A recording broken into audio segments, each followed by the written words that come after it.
channel YouTube Cipta Orang. Kali ini kita bersama Ibu Kadis Kebudayaan, Ibu Dr. Randa Hajah Gemala Ranti, MSI. Bagaimana kabarnya, Bu? Baik, alhamdulillah dulu. Kali ini kita akan berbincang-bincang masalah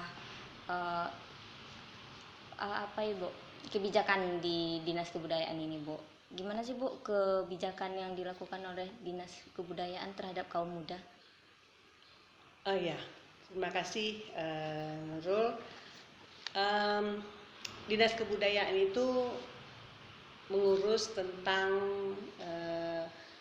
kebudayaan yang ada di Sumatera Barat ya, dan tidak kontennya ada kaum muda, ada yang mulai dari lahir sampai yang meninggal, itu adalah kebudayaan. Jadi tidak khusus untuk yang pemuda saja, tapi kita memang punya kebijakan-kebijakan yang terhadap mana yang pantas untuk diletakkan bagi yang anak-anak, muda dan dewasa dan sampai tua, dan ada apa-apa saja objek-objek kebudayaan yang harus kita kembangkan atau kita ungkit atau kita lindungi dan kita manfaatkan untuk bagi kalangan yang muda. Itu memang ada, dan kita di Dinas Kebudayaan melestarikan budaya ya, karena kita di sini adalah lebih budaya Minangkabau yang dipakai oleh lintas kabupaten kota. Jadi kita mengurus budaya Minangkabau. Nah, kalau budaya yang dipakai oleh satu kabupaten saja itu diurus oleh kabupaten yang bersangkutan. Misalnya budaya Mentawai. Mentawai itu bukan kebudayaan lintas kabupaten kota. Jadi budaya Mentawai diurus oleh Mentawai, tapi yang kita melestarikan, tapi kita yang mengurus, provinsi yang mengurus kebudayaan yang lintas masyarakat pelakunya adalah lintas kabupaten kota. Itu diurus oleh provinsi. Nah, untuk yang muda-muda kita ada beberapa kegiatan kita. Misalnya saja bagaimana kita bisa mensosialisasikan, memberikan pengetahuan tentang kebudayaan kepada yang muda-muda melalui kegiatan pemilihan Duta Budaya Minang. Duta Budaya Minang ini kita diadakan oleh semua kabupaten kota. Kita pilih untuk dikirimnya ke provinsi. Di provinsi disaring lagi, ditentukanlah Duta Budaya. Di sana mereka mempelajari tentang budaya Minang, adat istiadat, lebih kepada adat istiadat. Orang yang muda-muda itu harus tahu tentang adat istiadat, ada termasuk juga ada tamu, ada ritus, ada 10 objek penunjuk kebudayaan ya. Nah, itu kita ajarkan, kita yang ahli-ahlinya, narasumber dari yang ahli-ahlinya mengajarkan kepada mereka. Gitu.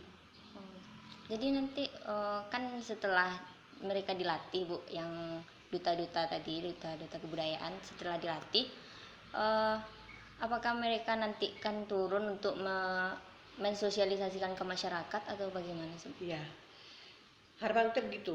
Kita berharap bahwa kabupaten kota sudah memilih untuk mengirim duta budayanya ke provinsi, dan ketika sudah di provinsi terpilih lagi, dan kita berharap yang sudah dikirim, jangankan yang di akses seleksi, yang sudah dikirim ke provinsi pun kita berharap mereka di daerahnya, di kampungnya itu mensosialisasikan tentang kebudayaan.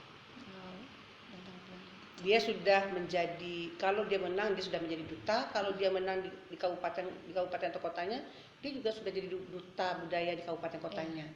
Jadi sikap, perilaku, dia sudah tahu adat istiadat, nilai-nilai yang selama dia selama 5 hari dia di provinsi maupun di kabupaten kotanya, itu sudah banyak yang tahu dia tentang kebudayaan. Ada istiadat. Ada istiadat.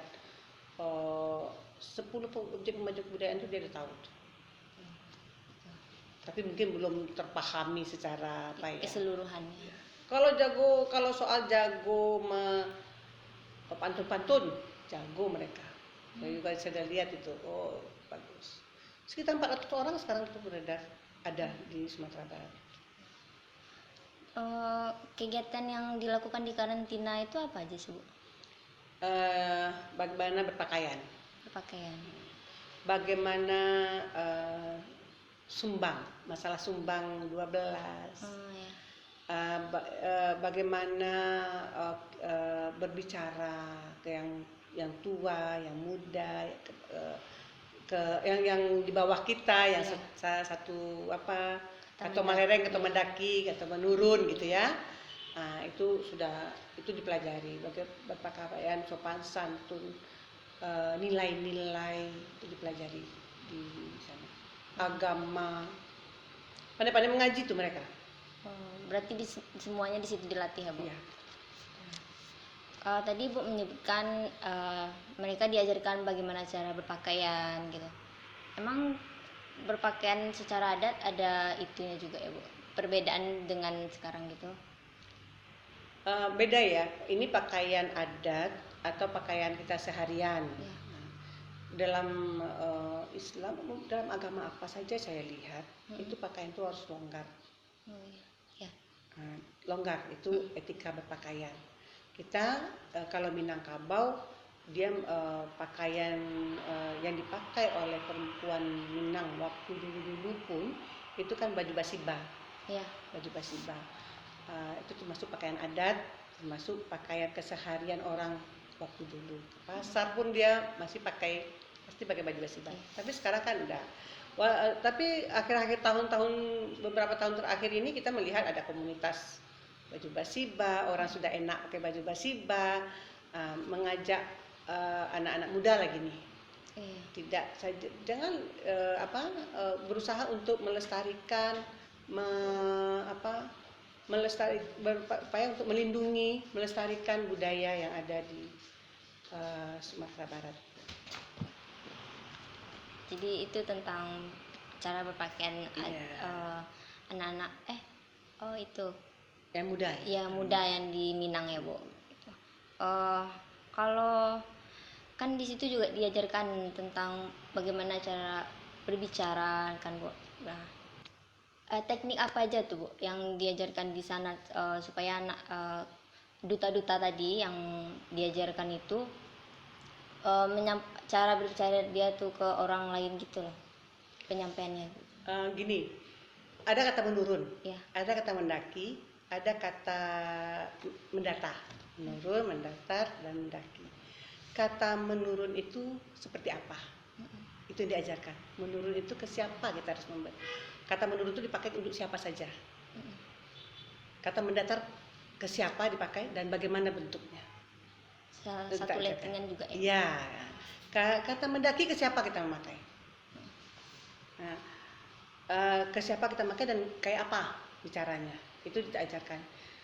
Jangan karena perkembangan teknologi banyak yang muda menonton dan ngomong sama orang, ya sudahlah. Dalam agama kita tidak seperti itu kan. Minangkabau itu falsafahnya adat bersandi syarat bersandi kitabullah. Jadi bersandi kepada agama. Ketika berbahasa mendaki saja, bahasa kita ke orang tua itu sudah. Itu tuh di dalam pemilihan duta budaya itu karantinanya seperti itu. Nah, ini, Bu. Melihat minimnya Minangkabau dalam diri pemuda, bagaimana harapan Ibu ke depannya gitu loh. Kan sekarang ini tingkah mereka kan ada etika kurang, ada yang kurang gitu, Bu. Cara berpakaian sekarang ada yang ketat-ketat, nggak kayak seperti dulu yang longgar-longgar gitu, Bu. Bagaimana harapan Ibu ke depan? Ya, kita mengurus kebudayaan itu bersama ya. Saya senang sekali semakin banyak komunitas-komunitas mengurus kebudayaan, mengungkit kebudayaan dengan ragamnya, tapi mengungkit kebudayaan dengan pengetahuannya. Dan malah kadang-kadang mereka baru tahu setelah mereka mewawancara seorang atau membaca sesuatu dan sebagainya. Dan sekarang semakin banyak yang muda-muda seperti kayak kita orang sudah mengungkit kebudayaan. Wah, saya senang sekali pas menonton. Wah, ini bagus sekali gitu. Harusnya akan lebih banyak cito-cito orang lainnya, komunitas-komunitas yang mengurus. Ini sudah banyak. Kita sedang menginventaris nih, dinas kebudayaan sedang menginventaris itu yang muda-muda, karena teknologi pun berperan. Dengan pandemik ini aja kita sudah luar biasa manfaatnya untuk kebudayaan, luar biasa manfaatnya. Orang mungkin berkreatif untuk mengurus kebudayaannya, dan itu yang muda-muda. Banyak sekali yang muda-muda. Dia masanya sekarang tuh. Karena dengan teknologi yang muda-muda harus semakin banyak inovasi. Kalau yang tua-tua sudah tinggal membina, mengarahkan, membina. Kita wawancara, kita ambil ilmunya, kita gali semua ilmunya, kita dokumentasikan, kita catat itu sebagai sejarah untuk ke depan. Makanya ketika yang muda-muda berkreasi ini saya sangat senang. Kita di kebudayaan memang sudah buat RPJMD sudah mau selesai nih, yang tahun gubernur kita mau diganti, kepala daerah mau diganti tahun depan, dan kita akan ada pemilihan yang baru. Nanti kita mudah-mudahan kebijakan akan apakah ini akan diteruskan atau ada kebijakan baru. Tapi yang pasti bahwa kita di kebudayaan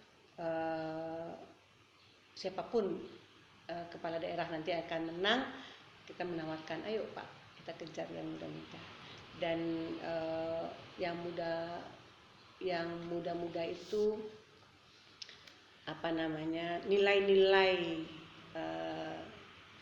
sekarang di webinar sekarang lagi aktif webinar.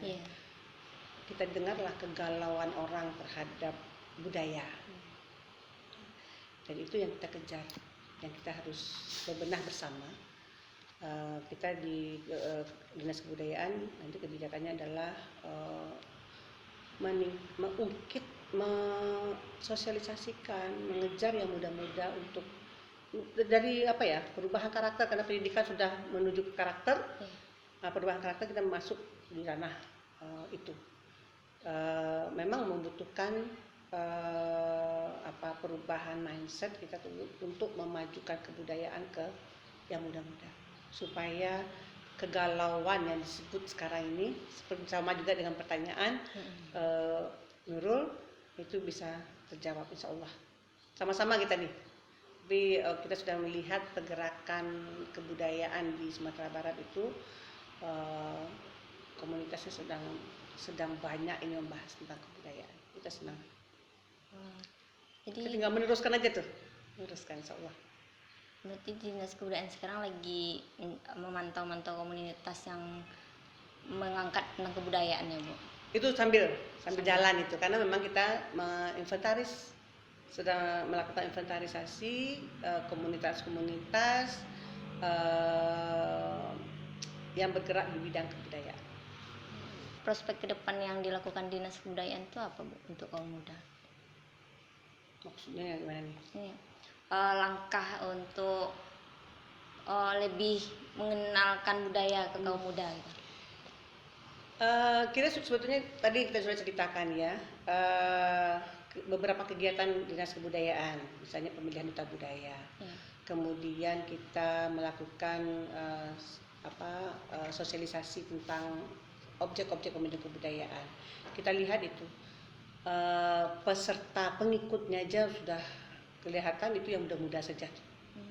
Kalau kita runut yang mendaftar itu banyak, tapi pesertanya banyak yang muda-muda.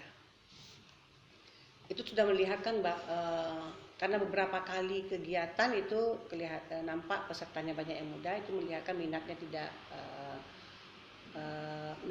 itu tidak menurun. Dengan masa pandemi kita semuanya dengan virtual, kita juga lihat perkembangan, karena kebudayaan karena tidak bisa kita bertemu, dan malahan bagi kita mensosialisasikan kebudayaan dengan cara virtual itu lebih cepat malah gitu.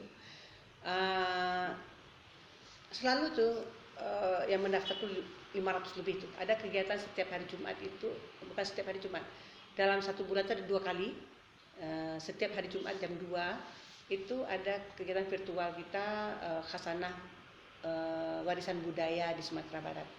Kita lihat itu mendaftar sekian, ikutnya sekitar 300-an yang peserta yang akan ikut, walaupun mendaftarnya 500 sekian tapi yang pesertanya itu kita lihat yang muda-muda banyak dan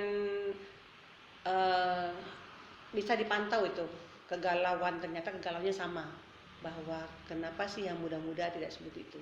Tapi kalau kita lihat komunitas yang bangkit tentang mengurus kebudayaan itu banyak. Nah, itu kan bertolak belakang ya. Nah, kita mengatakan yang muda-muda tidak peduli dengan kebudayaan, tapi ternyata banyak sekali komunitas yang bangkit yang akhir-akhir ini melakukan kegiatan kebudayaan. Dan tapi kita di Dinas Kebudayaan dengan 10 objek kemajuan kebudayaan yang sudah ada Undang-Undang nomor 5 tahun 2017 itu juga mengharapkan munculnya generasi-generasi muda yang mempertahankan, melestarikan, mengembangkan, memanfaatkan kebudayaan itu. Dalam kegiatan yang Ibu lakukan dengan Dinas Kebudayaan ini, yang dalam itu tuh apa aja yang ditampilkan Bu, dilihatkan kepada orang-orang yang nonton gitu, yang daftar? Yang kita bahas kalau yang kegiatan khasanah warisan budaya itu yang kita bahas 10 objek kemajuan kebudayaan. Yang pertama itu yang sudah tayang itu adalah manuskrip. Manuskrip buku manuskrip yang ada di Sumatera Barat. Manuskrip Minangkabau yang ada di Sumatera Barat. Jadi ternyata manuskrip itu ada banyak di surau-surau. Nah, itu apa yang dibahas oleh manuskrip? Kita tidak tahu, banyak mungkin orang yang tidak tahu apa itu manuskrip. Nah, kita mensosialisasikan itu, menginformasikan ternyata manuskrip itu banyak berada di surau-surau yang yang perlu dicetak ulang barangkali, bukan cetak ulang tapi dibuat duplikasinya supaya tidak rusak, dipelihara supaya tidak rusak, bukan duplikasi tapi dipelihara supaya tidak rusak. Itu yang dilakukan oleh ada perguruan tinggi yang melakukan itu, dan itu kita ungkit supaya ternyata di manuskrip itu ada sejarah macam-macam tentang Minangkabau. Kemudian yang kemarin itu kita melakukan tentang tradisi lisan. Apa itu tradisi lisan? Kita undang lagi narasumbernya yang memang paham tentang tradisi lisan. Mereka bicara di sana dan orang jadi tahu, oh ini yang tradisi lisan. Jadi kita Dinas Kebudayaan memfasilitasi bagaimana orang banyak tahu tentang warisan budaya. Besok ini tanggal 6, tapi bukan hari Jumat, tapi tanggal 6 memperingati 1 tahun, bukan memperingati, Sarasehan 1 tahun warisan, ditetapkannya warisan tambang batubara Ombilin Sawalunto oleh UNESCO sebagai warisan dunia. Nah, jadi tanggal 6 itu kita ubah sedikit jadwalnya karena pada tanggal 6 itu pas 1 tahun. Tapi berikutnya kembali lagi nanti kita akan bahas ritus, kita akan bahas pengetahuan tradisional tentang obat-obatan, tentang tanaman, rempah-rempah dan sebagainya yang kita miliki. Kemudian kita juga akan bahas olahraga tradisional, kita akan membahas tentang bahasa, kita akan membahas tentang ritus ya. Nah, itu tuh yang ada 10 objek kemajuan kebudayaan yang akan kita bahas. Berarti itu tuh tayangnya setiap Jumat ya? Diadakannya acara 2 kali sebulan setiap hari Jumat. 2 kali sebulan setiap hari Jumat. Jam 2. Kecuali yang tanggal 6 besok. 6 besok itu kita majukan, yang hari Jumat harusnya di Jumat kita majukan jadi hari Senin karena memperingati Sarasehan 1 tahun, refleksi 1 tahun penetapan warisan dunia. Minggunya Bu, minggu pertama atau minggu kedua, tiga, empat? Sepertinya jadi minggu pertama dan minggu kedua ya. Untuk bulan ini ya Bu? Setiap bulannya. Oh, setiap bulan. Minggu pertama dan minggu ketiga ya. Minggu pertama dan minggu ketiga. Begitu. Oke. Mungkin cuman segitu perbincangan kita Bu. Terima kasih waktunya. Baiklah, teman-teman Citorang, mungkin sampai disitulah berbincangan saya dengan Ibu Gemala. Assalamualaikum warahmatullahi wabarakatuh.